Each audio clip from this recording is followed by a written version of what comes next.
ನಾವು ಮಕ್ಕಳು ಮುಖ್ಯಾಧ್ಯಾಪಕರಿಗೆ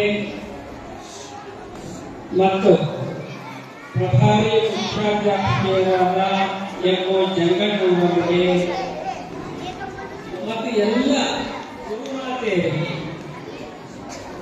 ಬಹಳಷ್ಟು ನಿಮ್ಮ ಮಕ್ಕಳು ಒಳ್ಳೆಯ ಸಾಧನೆ ಮಾಡಿಸಿದ್ದೀರಾ, ಶಿಸ್ತನ್ನು ಕಲಿಸಿದ್ದೀರಿ, ಮಕ್ಕಳ ಪ್ರತಿಭೆಯನ್ನ ಹೊರತೆಗೆಯಲಿಕ್ಕೆ ಬಹಳ ಶ್ರಮ ವಹಿಸಿದ್ದೀರಾ. ಹೀಗಾಗಿ ನಿಮ್ಮ ಒಂದು ಸಾಧನೆ ಏನಿಲ್ಲ ಪ್ರಾಮಾಣಿಕವಾದ ಸಾಧನೆ ಅಂತ ನಮಗನಿಸಿತು. ಆದ್ದರಿಂದ ಪ್ರಾಥಮಿಕ ಶಿಕ್ಷಣ ಏನಿದೆಯಲ್ಲ ಇದು ಬಹಳ ಮುಖ್ಯವಾದದ್ದು.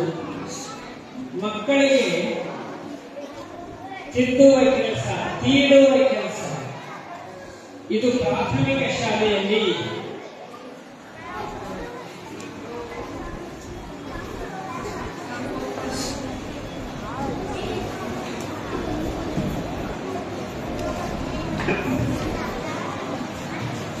ನಮ್ಮ ಶಿಕ್ಷಕರು ಗುರುಮಾತೆಯರು ಇಂಥ ಕೆಲಸವನ್ನ ಮಾಡುತ್ತೀವಿ. ಈ ಕೆಲಸ ಬಹಳ ಶ್ರಮದಾಯಕವಾದ ಕೆಲಸ. ಮಕ್ಕಳನ್ನು ಸುಮ್ಮನೆ ಕುಂದಿರಿಸೋದ್ರಿಂದ ಹಿಡಿದು ಈಗ ನೋಡ್ರಿ, ನಮ್ಮ ಬಡಿಗೆಯವರು ಇಷ್ಟು ಚೆನ್ನಾಗಿ ಕಾರ್ಯಕ್ರಮ ನಡೆಯುತ್ತೆ.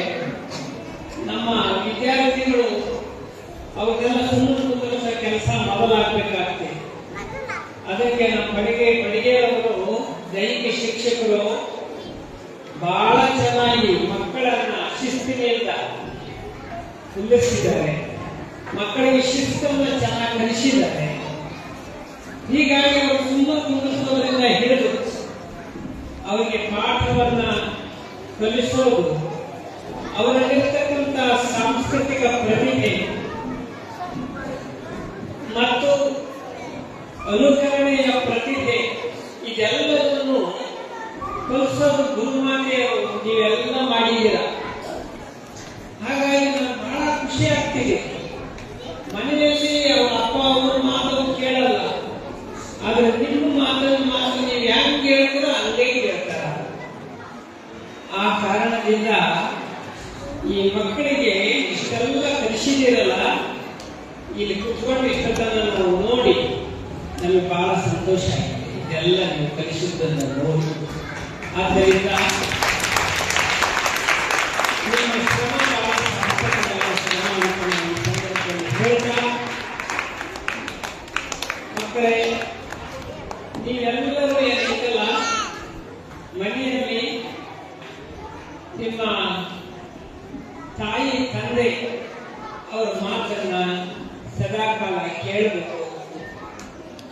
ಅವರು ನಿಮ್ಮ ಭವಿಷ್ಯವನ್ನ ತುಂಬಾ ಚೆನ್ನಾದ ಭವಿಷ್ಯವನ್ನ ನಿರೀಕ್ಷೆ ಮಾಡ್ತಿರ್ತಾರೆ. ಅದಕ್ಕೆ ನಮ್ಮ ಮಕ್ಕಳು ಮೊಟ್ಟ ಮೊದಲು ಅವರ ಅಪ್ಪ ಅವನ ಮಾತನ್ನ ಕೇಳಬೇಕು. ಅವೇನ್ ಹೇಳ್ತಾರೆ ಆ ಮಾತನ್ನ ಕೇಳಿದ್ರೆ ನಿಮ್ಗೆ ಒಳ್ಳೇದಾಗುತ್ತೆ. ಮನೆಯಲ್ಲಿ ಯವ್ವ ಹೇಳ್ತಾಳೆ, ಮಗ ಒಂದು ಸ್ವಲ್ಪ ಕಸ ಹುಡುಗು ಅಂತೇಳಿ. ಎಷ್ಟು ಜನ ಕಸ ಹುಡುಕ್ತೀರಿ? ನೋಡು, ಬಹಳ ಸಂತೋಷ.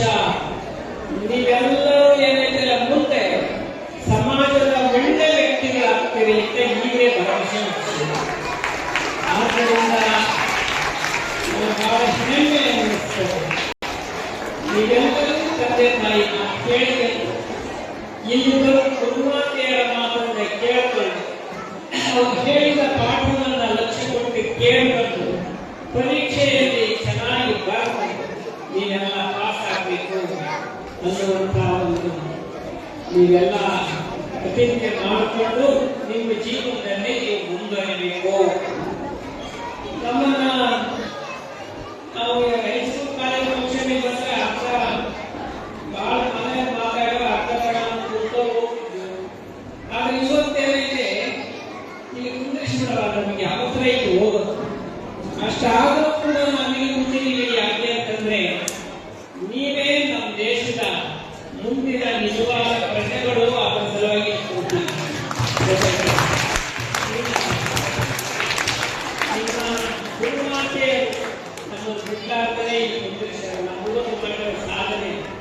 ಜನ ನೋಡಿ ಹೋಗ್ರಿ ಅಂತೇಳಿ ಉದ್ದೇಶ.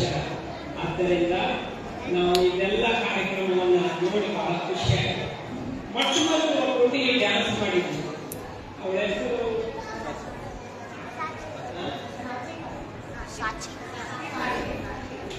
ಸಾಚಿ ಕಾಟ್ವೆ.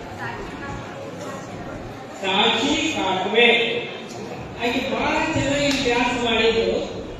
ಡ್ಯಾನ್ಸ್ ಮುಗಿಸಿ ಹೋಗುವಾಗ ಆಕೆ ನಮಗೆ ಬಂದು ನಮಸ್ಕಾರ ಮಾಡಿದ್ರು. ನಮಗೆ ನಮಸ್ಕಾರ ಮಾಡೋದು ಸಹಜ ಇದೆ, ರೂಢಿ ಇರ್ತದೆ. ಗುರುಗಳು ಅದಕ್ಕೆ ನಮಸ್ಕಾರ ಮಾಡಬೇಕು ಮಾಡ್ತಾರೆ. ಆಮೇಲೆ ನಮ್ಮ ಡೈರೆಕ್ಟರ್ ಲಿಂಗರಾಜ ಅಂಗಡಿಯವರಿಗೆ ನಮಸ್ಕಾರ ಮಾಡಕ್ ಹೋದ್ರು. ಅವಾಗ ಅವ್ರೇನಿದ್ರು, ಬೇಡ ನಾನು ನಮಸ್ಕಾರ ಮಾಡಬೇಡ ಅಂತ ಹೇಳಿ. ಆಕೆ ಏನ್ ಹೇಳಿದ್ರು ಅಂದ್ರೆ, ಇಲ್ಲ ಅಪ್ಪಾಜಿ, ನಂದು ಕೊನೆ ವರ್ಷ ಇದು, ಅದಕ್ಕೆ ನಮಸ್ಕಾರ ಮಾಡಿ ಹೋಗ್ತೀನಿ ಅಂತಂದ್ರೆ.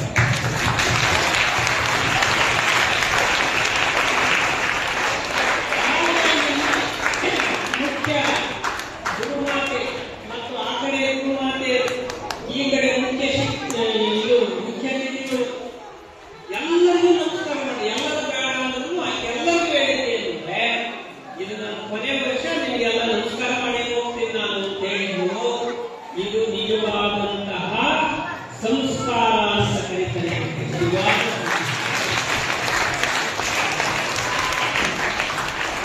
ಆ ಹುಡುಗಿ ಎಷ್ಟು ಮನೆಯಲ್ಲಿ ಸಂಸ್ಕೃತಿಯಾಗಿ ರೂಢಿಸಿಕೊಂಡಿರಬೇಕು, ಆಕೆ ಎಷ್ಟು ಚೆನ್ನಾಗಿ ಸಂಸ್ಕಾರವನ್ನ ತನ್ನ ಬದುಕಿನಲ್ಲಿ ರೂಢಿಸಿಕೊಂಡಿರಬೇಕು.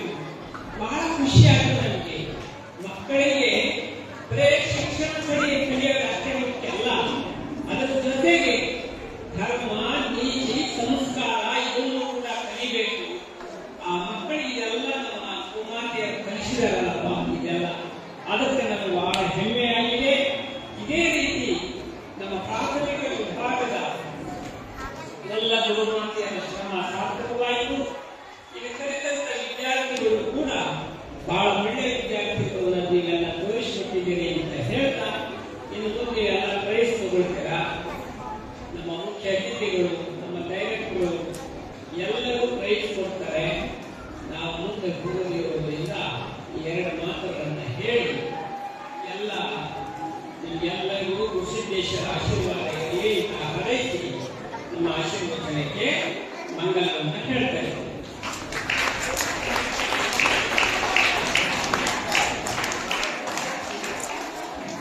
ಪೂಜೆಯು ಕಾರ್ಯಕ್ರಮ ನಿರ್ಗಮಿಸ್ತಾ ಇದ್ದಾರೆ. ಆದರೆ ಎಲ್ಲ ವಿದ್ಯಾರ್ಥಿಗಳು